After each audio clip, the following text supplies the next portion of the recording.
Ge Chang-un attend le retour des jeunes chasseurs qui sont déjà partis plusieurs jours en montagne. La fabrication du manteau en cuir dépend du résultat de cette chasse.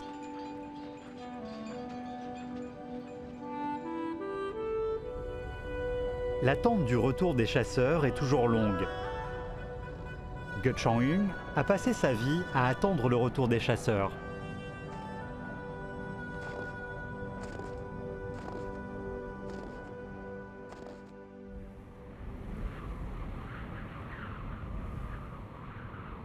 Il a neigé tôt cet hiver 2013. La neige a vite recouvert les fleurs qui étaient en train de fleurir dans la forêt de la montagne Beilu, à Daxing-Anling. Cette neige apporte une joie immense aux chasseurs du village d'Olotsen dans la province du Heilongjiang.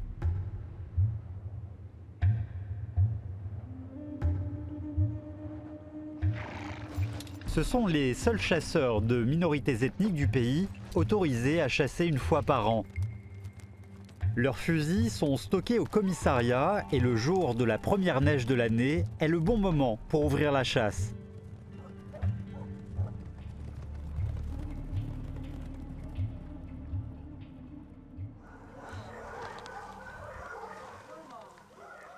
Quand Ge Chang-un apprit que des chasseurs partaient pour la montagne, elle s'empressa de se rendre sur la route pour les attendre. Vous êtes revenu? Si vous avez trouvé une biche à la montagne, gardez-la de côté pour moi. Je vais l'utiliser pour faire des vêtements traditionnels. Dans quelques mois, ce sera les 60 ans de célébration de l'établissement du village d'Olotsen au pied de la montagne. Ge Chang-un souhaite faire un vêtement traditionnel pour le porter pendant la cérémonie. Mais la peau de biche est de plus en plus rare. C'est pourquoi Ge Chang-un ne peut que compter sur les jeunes chasseurs pour lui en rapporter quelques-unes.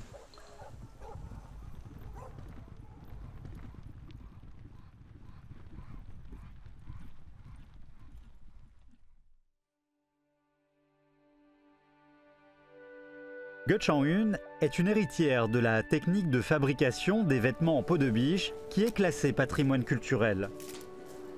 Ses œuvres ont été de nombreuses fois exposées dans des musées et des expositions.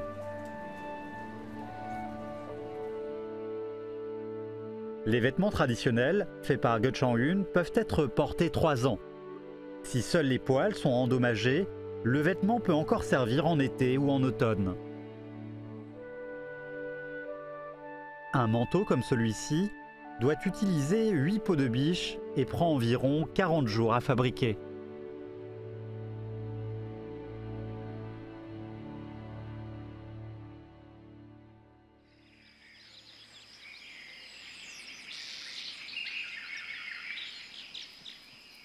Les biches sauvages sont les animaux les plus répandus des forêts du Dongbei. Avant la libération, la biche était l'alimentation principale des villageois d'Olotsen. La fourrure de la biche change en fonction des saisons, elle est utilisée pour fabriquer les costumes traditionnels.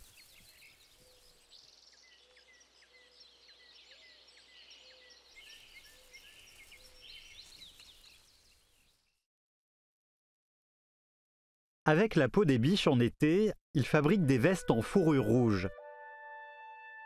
Avec la peau des biches d'automne, ils fabriquent des vestes en fourrure verte. Avec la peau des biches d'hiver, ils fabriquent des vestes en fourrure épaisse.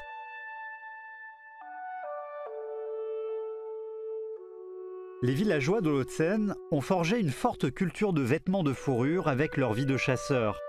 Les chapeaux, les bottes, les gants et autres accessoires du quotidien sont tous fabriqués à l'aide de la peau de biche, y compris leurs couettes.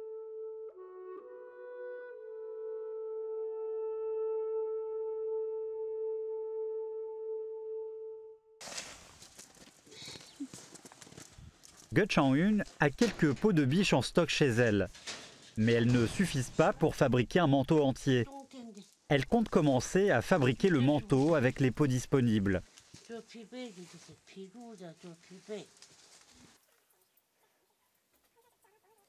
Les peaux fraîchement récupérées ne peuvent pas être tout de suite utilisées.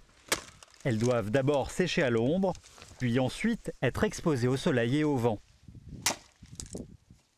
Les accessoires fabriqués avec une peau traitée sont moins enclins à se déformer et sont plus résistants. Le processus de séchage dure environ 20 jours.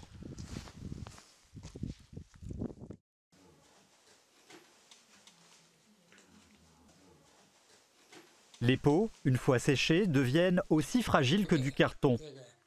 Elles se déchirent ou s'émiettent facilement. C'est pourquoi il faut assouplir la peau avant de l'utiliser. Pour ce faire, Goh Chang-un emploie une méthode traditionnelle ancestrale qui consiste à cuire du foie de biche émietté, puis d'y rajouter de l'herbe woulou. Le mélange ainsi obtenu est appliqué sur la peau de biche.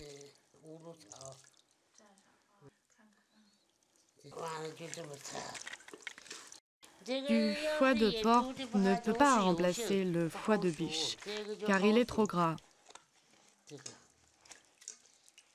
Il ne cuit pas facilement.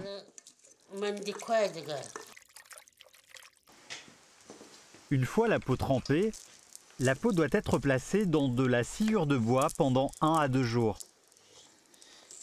À quoi sert la sciure?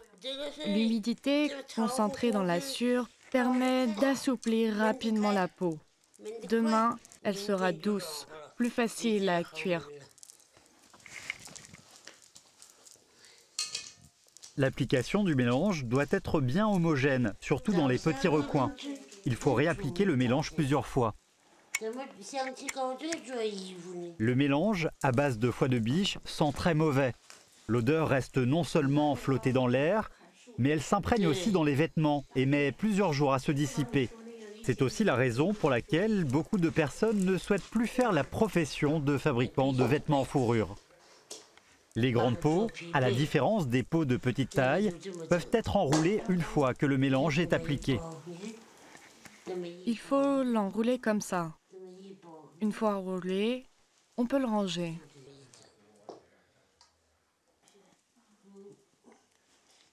C'est bon là, on va pouvoir le ranger.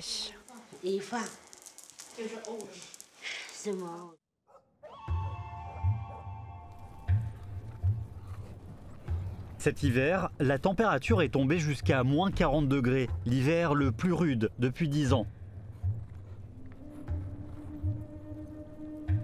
Partir à la chasse par ce temps est très difficile pour les chasseurs. Mais la plus grande inquiétude reste de savoir s'ils peuvent trouver des proies. Les jeunes du village de Lhotsen, avec l'influence de leurs aïeux, ont développé une passion pour la chasse.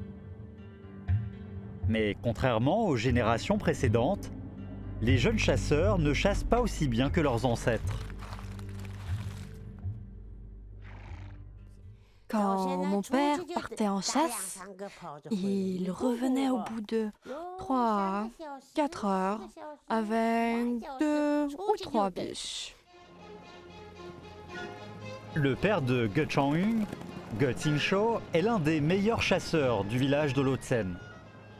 L'argent qu'il gagnait en chassant lui permettait de faire vivre sa famille et les personnes âgées du village.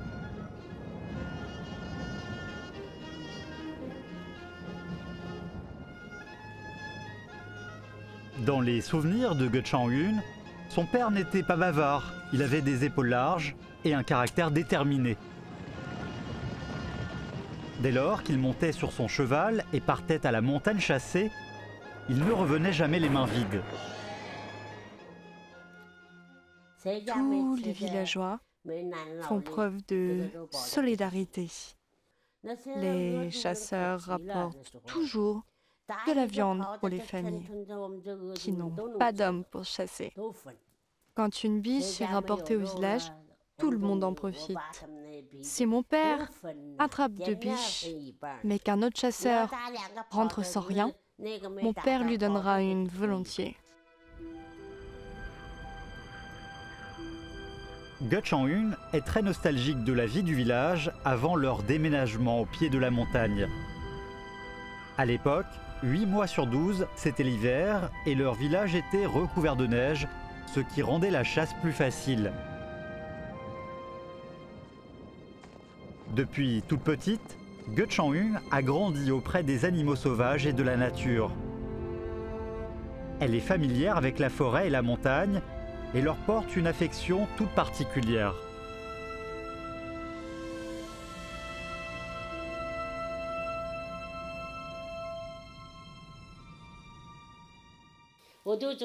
J'ai déjà parcouru tous les chemins de la montagne.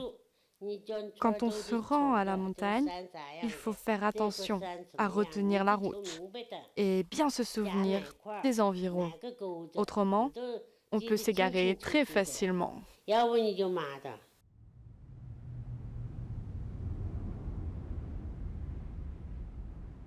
Holotsen, avant de déménager au pied de la montagne, était un village qui vivait selon les coutumes et les habitudes de vie ancestrales.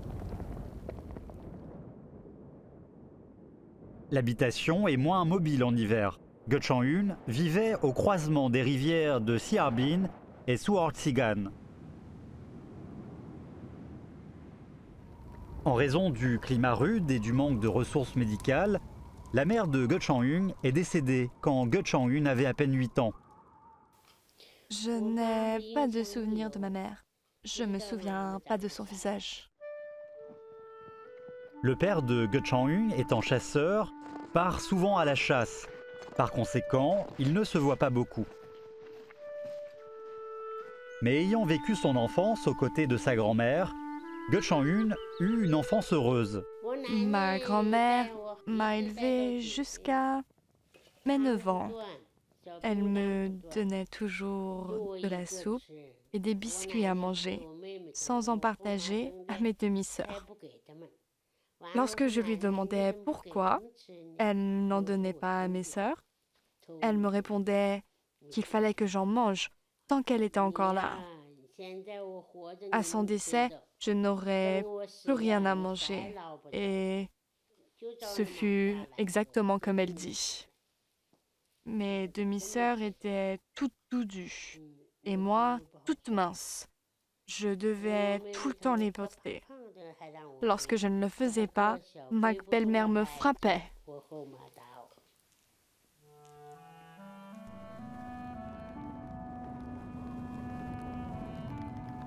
Lorsque la grand-mère de Ge Chang-un décéda à ses 9 ans, sa vie changea. Quand mon père n'était pas là, ma belle-mère me chassait de la maison. J'allais vivre chez d'autres personnes quelques jours et revenais qu'au retour de mon père. La belle-mère de Ge Chang-un concevait de très bons vêtements et accessoires en fourrure. Tout ce que le père de Ge Chang-un portait était fait par la belle-mère.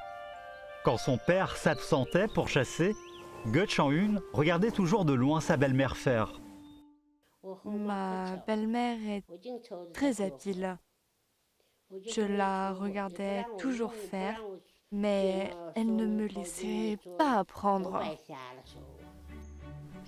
C'est à ses 13 ans que Ge Chang-un put réellement apprendre les techniques de fabrication de produits en fourrure. C'est auprès de sa tante, Ge Butsuo, que Ge Chang-un commença à manipuler la fourrure. Elle lui demandait de tanner le cuir, une tâche à la fois sale et difficile.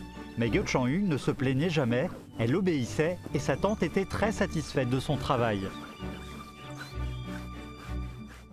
Les femmes du village n'avaient pas de prénom. Elles étaient toutes nommées avec leur nom de famille, suivi de Wire ou de Atesa. Puis les inspecteurs du comité vinrent pour examiner les nouveaux villages. C'est l'un des inspecteurs qui nomma ma tante Ge Butsuo.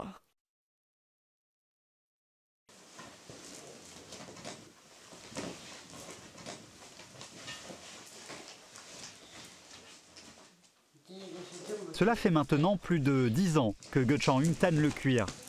Malgré tout, elle s'applique toujours autant à la tâche, qui est la plus difficile et fatigante de tout le processus de l'artisanat de la fourrure. Ce côté de la lame est noir, vous voyez. Ce côté-là est blanc, parce qu'il est beaucoup plus utilisé pour tanner le cuir. Voici un outil utilisé par les villageois d'Holotsen pour tanner la peau. La lame a la même forme qu'une faucille. Cet outil sert à éliminer la chair restée sur la peau. Puis ensuite vient le bâton denté avec lequel on frotte la peau à multiples reprises.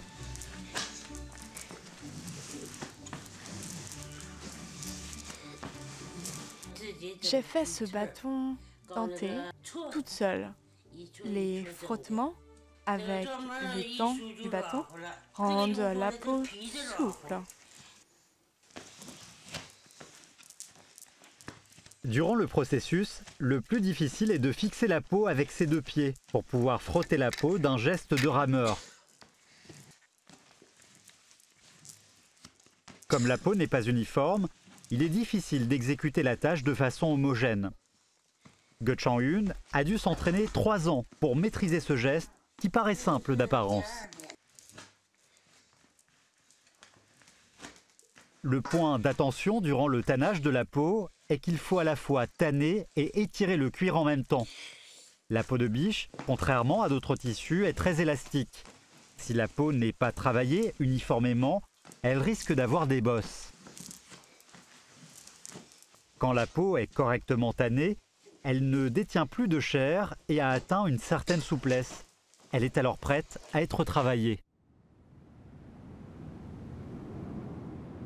Afin de protéger la faune et la flore, le centre forestier de la province du Heilongjiang n'autorise les chasseurs de l'Hao-de-Seine à chasser qu'une fois par an. Aujourd'hui, les chasseurs détenteurs d'un permis officiel sont plus qu'au nombre de 12. Ils ne sont par ailleurs autorisés qu'à chasser un nombre limité d'animaux, déterminé par le centre selon les ressources actuelles de la forêt.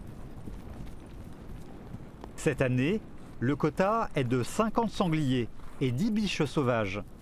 Chaque chasseur ne pourra même pas tuer sa propre biche. L'une des étapes les plus importantes dans la fabrication d'un manteau en peau de biche est l'étape où l'on transforme les nervures de biche en fils. Il faut tout d'abord séparer les nervures des biches en fils, puis les placer dans la sciure de bois humide pour les assouplir. Une fois humidifiées, les nervures qui étaient initialement sèches comme de la paille deviennent souples et élastiques. L'originalité de la transformation des nervures en fils est le fait de devoir frotter les nervures contre la peau humaine pour les transformer en fils. Les manteaux de peau de biche cousus avec les nervures sont beaucoup plus résistants. Les fils ne font jamais de fourche. Il faut tout d'abord séparer le plus de fils de nervures possible. Plus ils sont fins, mieux c'est. Une fois les nervures humidifiées, on les frotte sur le tibia pour les rouler en fil.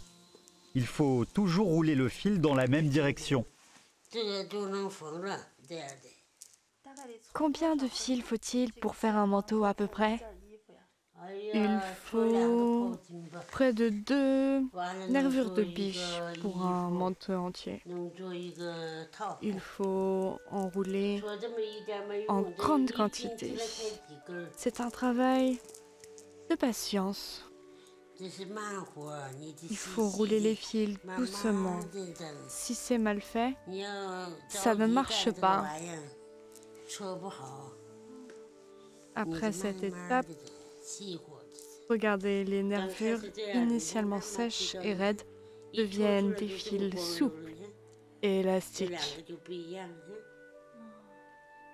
Ces fils-là vont servir à coudre les vêtements.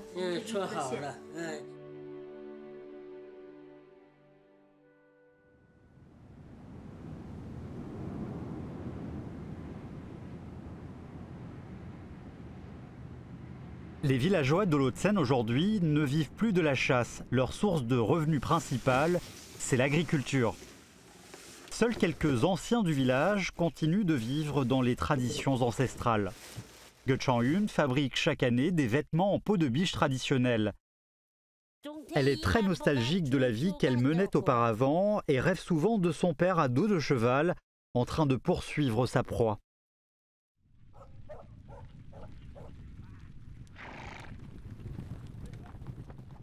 Aujourd'hui, des chasseurs aussi talentueux et vaillants que le père de Ge Chang-Yun n'existent plus. Où sont donc passés tous les villageois de l'Hao-de-Seine qui chassent?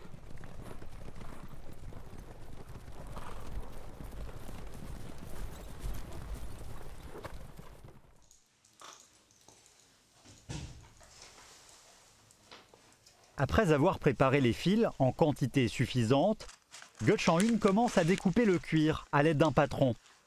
Elle découpe la forme voulue dans un papier avant de fixer le papier à l'aide d'une aiguille sur le cuir. En réalité, le découpage du cuir ne nécessitait pas de patron traditionnellement.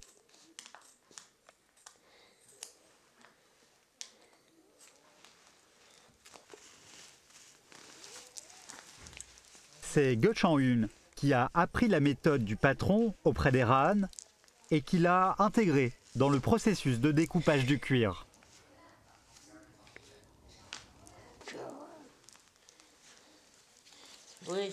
Pourquoi faut-il découper rapidement le cuir avec des ciseaux?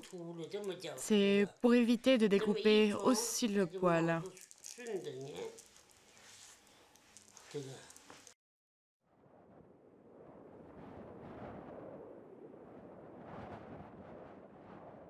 Le soleil se couche très tôt à Daxing'anling. Dès 5 heures, le ciel est noir. Les chasseurs, les chiens et les chevaux de l'Haut-de-Seine sont très résistants au grand froid. Ils peuvent rester à l'extérieur par des températures aussi basses que moins 40 degrés.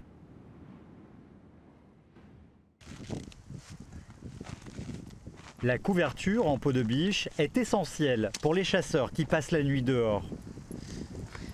Il fait vraiment froid. Bien que les chasseurs d'aujourd'hui ne portent plus les manteaux de chasse traditionnels, la couverture de peau de biche reste, elle, irremplaçable. La couverture de peau de biche est fabriquée à l'aide de la fourrure de la biche d'hiver, qui possède la fourrure la plus épaisse.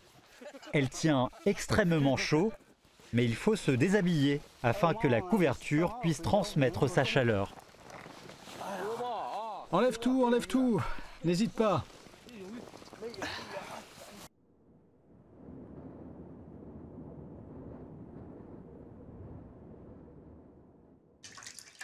Ge Chang-yun attend le retour des chasseurs. Les villageois de l'Haut-de-Seine sont très patients. Ils savent que, où qu'ils se trouvent, les chasseurs retrouveront toujours le chemin de leur foyer.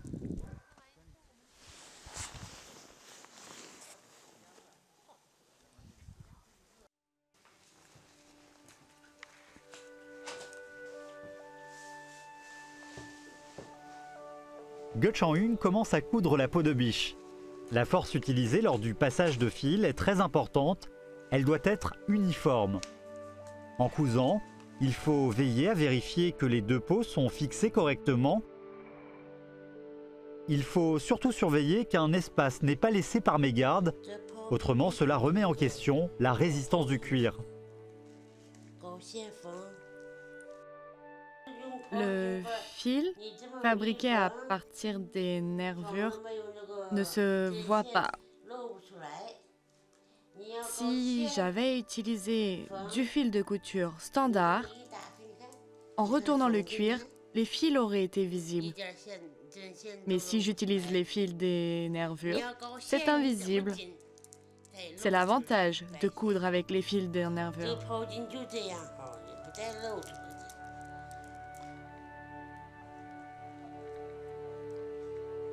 Les manteaux cousus par Ge Chang-yun ont une particularité. Que ce soit les modèles masculins ou féminins, les points de jonction des cuirs ne sont pas alignés.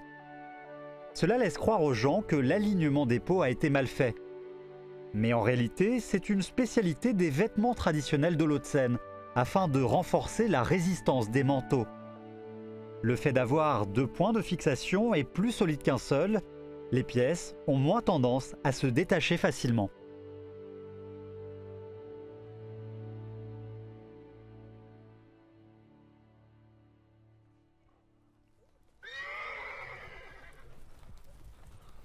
Cela fait 5 jours que les chasseurs sont en montagne sans une seule proie en vue. Cela commence à les inquiéter. Ils prévoient de se rendre plus loin pour traquer la piste de proie.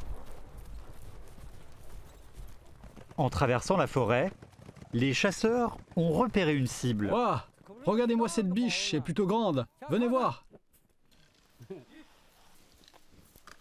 Ils ont découvert une biche morte et congelée par le froid. Cette biche a été piégée. Elle s'est sans doute fait prendre au piège en se promenant dans la forêt. Elle n'a pas réussi à s'en échapper et a fini par mourir de froid. La peau de cette biche est en parfait état. Avec cette peau, Ge Chang-un va pouvoir terminer son manteau traditionnel.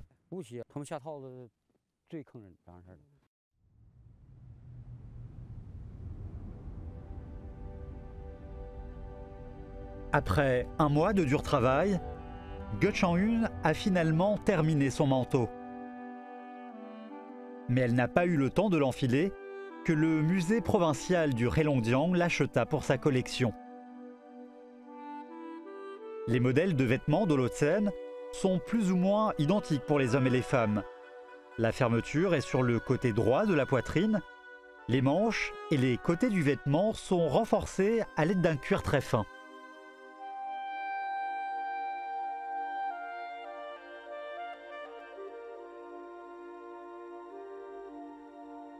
Sur les cols de certains modèles sont fixées des fourrures de lynx ou de renard.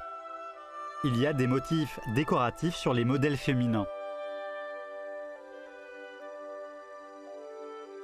Les motifs les plus répandus sur les vêtements traditionnels sont des motifs de nuages pointus qui traduisent l'affection et l'attachement que portent les villageois à la nature et à la montagne.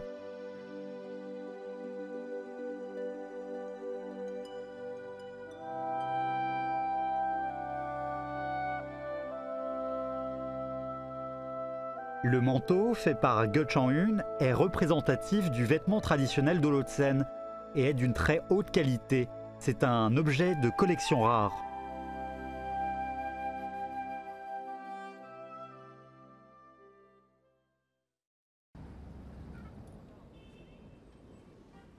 Ce qui a le plus excité Ge Chang-un est qu'elle a été invitée à se rendre à une exposition de vêtements à Pékin en 2009. C'était la première fois qu'elle quittait la province du Heilongjiang et qu'elle rencontrait d'autres minorités ethniques du pays.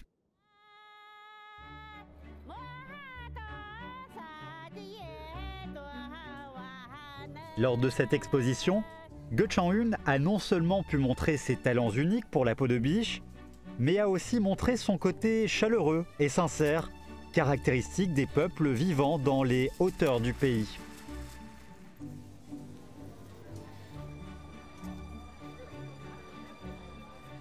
Ge Chang-un a observé les techniques textiles des autres minorités et s'est aperçu que l'Haut-de-Seine était la seule minorité qui utilisait de la peau de biche pour faire des vêtements.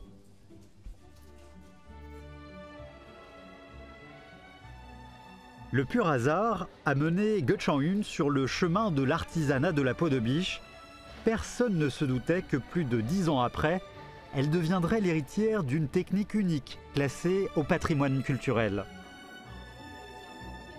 Elle est très fière de cela. Toutes les souffrances et les malheurs subis ces années se dissipent soudainement face à cette fierté.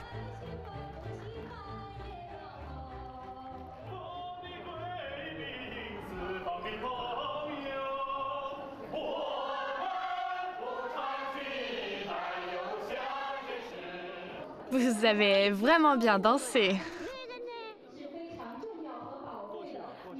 Jeune homme, viens par ici. Je veux prendre une photo avec lui. Et pourquoi souhaitez-vous prendre une photo avec lui? Oh, je l'aime bien. Je l'ai repéré déjà hier. Prenons une photo ensemble, puis vous me la développerez.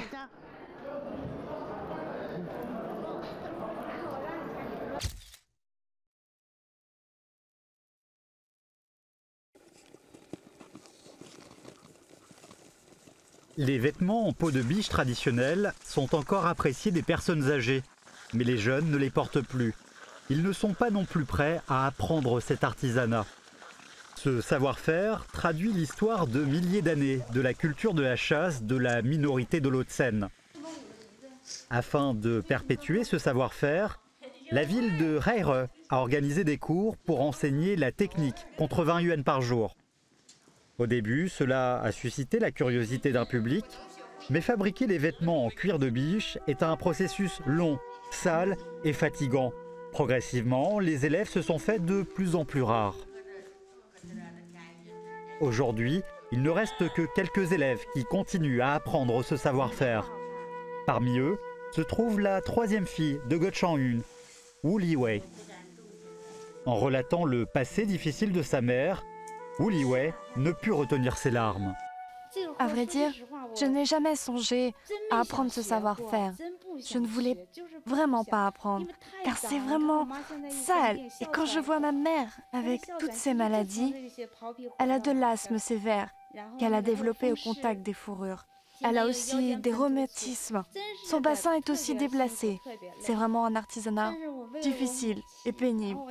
Mais je veux l'apprendre pour ma mère. Je veux perpétuer la fierté de ma mère. Je ne veux pas que les gens disent que les descendants de l'héritière d'un patrimoine culturel ne sont pas capables de préserver cet héritage.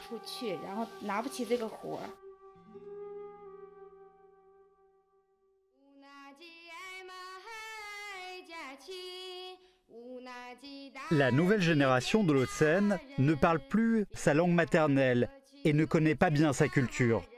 Elle ne peut que transmettre la culture de ses ancêtres à travers la danse et la musique.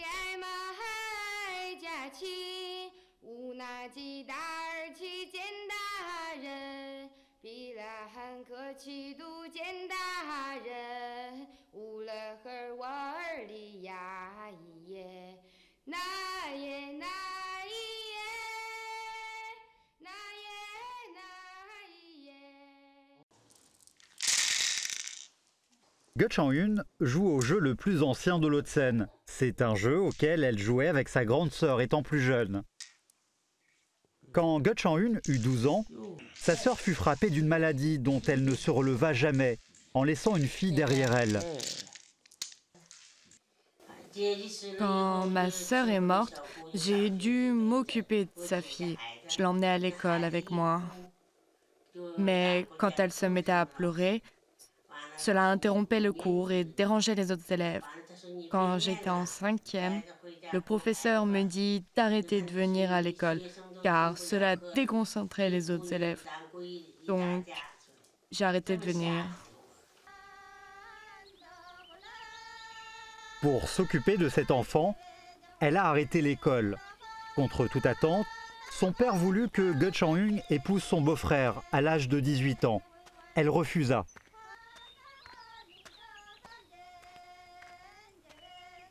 Mais son père, de nature peu bavarde, lui confia beaucoup de choses ce jour-là. Ses paroles la touchèrent profondément. Mon père me dit « J'ai grandi sans l'amour de ma mère », que ce n'était pas facile.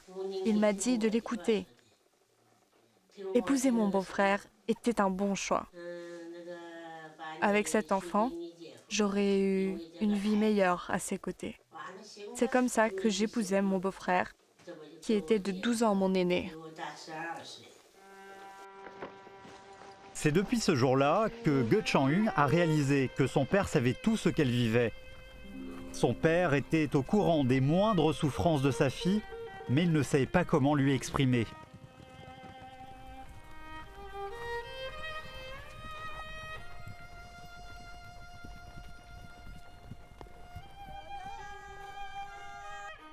Ge Chang-yun pense beaucoup à son père. C'était un chasseur si doué. Le cheval était son seul moyen de locomotion. Lui et son cheval ne faisaient qu'un. Dès qu'il brandissait son fusil, aucune proie ne lui échappait.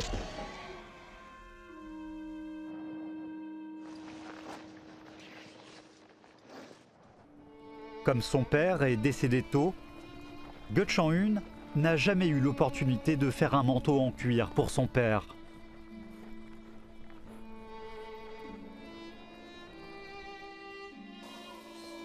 Je repense à mon père et à ma grand-mère. Et il me manque énormément. Je ne serais pas devenue qui je suis aujourd'hui sans eux. Et que je vois les images à la télévision, j'ai les larmes qui me viennent. Je regrette que mon père soit parti si jeune. Je n'ai pas eu le temps de m'occuper de lui.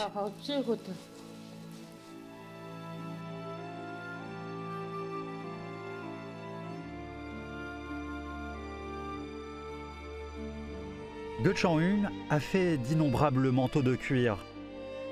Mais au fond d'elle, son souhait le plus cher aurait été de faire un manteau pour son père.